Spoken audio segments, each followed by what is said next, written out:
President Putin says hundreds of thousands of military reservists will be sent to Ukraine in a partial mobilisation of Russian forces. Well, President Putin has announced that military reservists are to be sent to Ukraine in a partial mobilisation of Russian forces. In a televised address to the nation, he accused the West of wanting to see Russia weakened and destroyed and said Moscow would use all available means to protect its territory. 300,000 military reserves are to be called up as part of the escalation after it was announced that referendums will be held later this week in the parts of Ukraine that are currently under Russian control.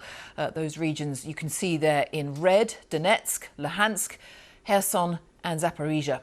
From Moscow, our Russia editor Steve Rosenberg sent this report. Under pressure in Ukraine, Russia's president has chosen the path that is most familiar to him: escalation. To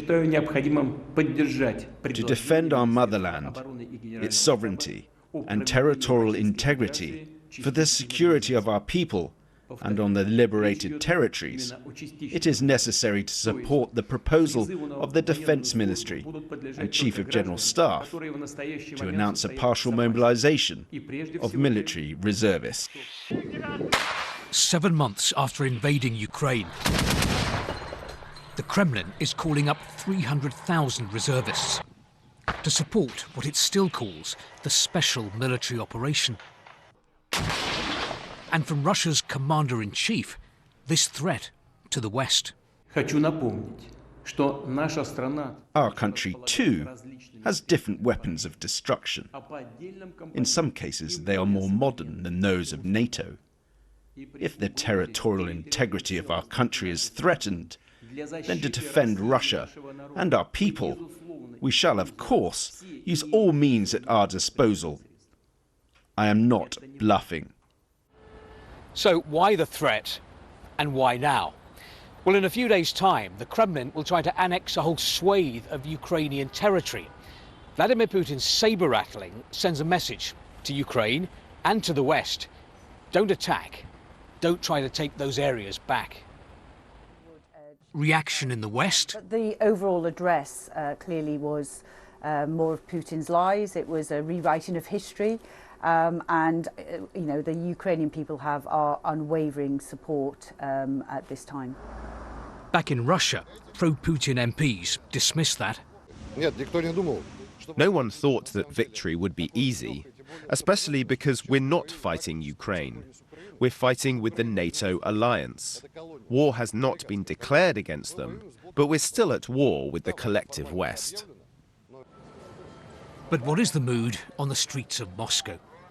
Russians had been led to believe the Kremlin's special operation would be over in days.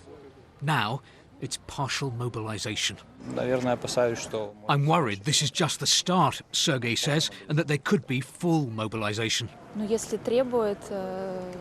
But Margarita says, if our leaders demand this, we must do our duty. I trust Putin 100%. It was his invasion of Ukraine. This is his war with the West. Today's a reminder that Vladimir Putin is still determined to win. Well, we'll get reaction from Ukraine in a moment with our correspondent Hugo Bachega. First, though, let's get a little bit more from Steve in Moscow. And so a partial mobilisation at this stage. Steve, just how significant is this?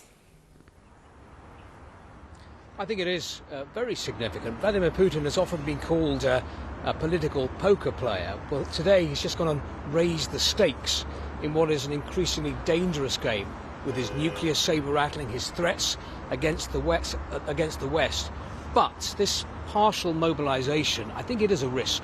He is taking a risk, and quite a big one, because up till now, Putin has avoided any kind of major public mobilisation, knowing full well that there is little appetite, I think, amongst the Russian public for being called up and sent off to a war. But his problem is he's put himself in a corner. He invaded Ukraine. That has not gone according to plan. The Russian military has got bogged down there. It's actually been losing territory recently because of the Ukrainian counter-offensive. And he seems to have come to the conclusion that he needs more troops on the ground. He will be hoping now that the way this is being presented in Russia by the state media, as Russia against the West, as Russia surrounded by enemies who are waging war on Russia, that will persuade his people that what he's doing is the right thing and that their motherland needs to be defended. Steve, thank you. Let's talk to Hugo in Ukraine's capital as well. What response, what reaction there to this escalation? Well, Jane, there's been no surprise here in Kyiv. Russia's latest moves are seen as a predictable response to its recent defeats on the battlefield. And one of President Zelensky's top advisors told me that this is evidence that Russia is failing on the ground. And he said that these announcements will lead to the end of Russia's ruling politicians. Now, Ukraine says that the plans are not changing, that it is going to go ahead with this counteroffensive. The counteroffensive continues, and that Ukrainian forces are going to take back territory that's now under Russian occupation.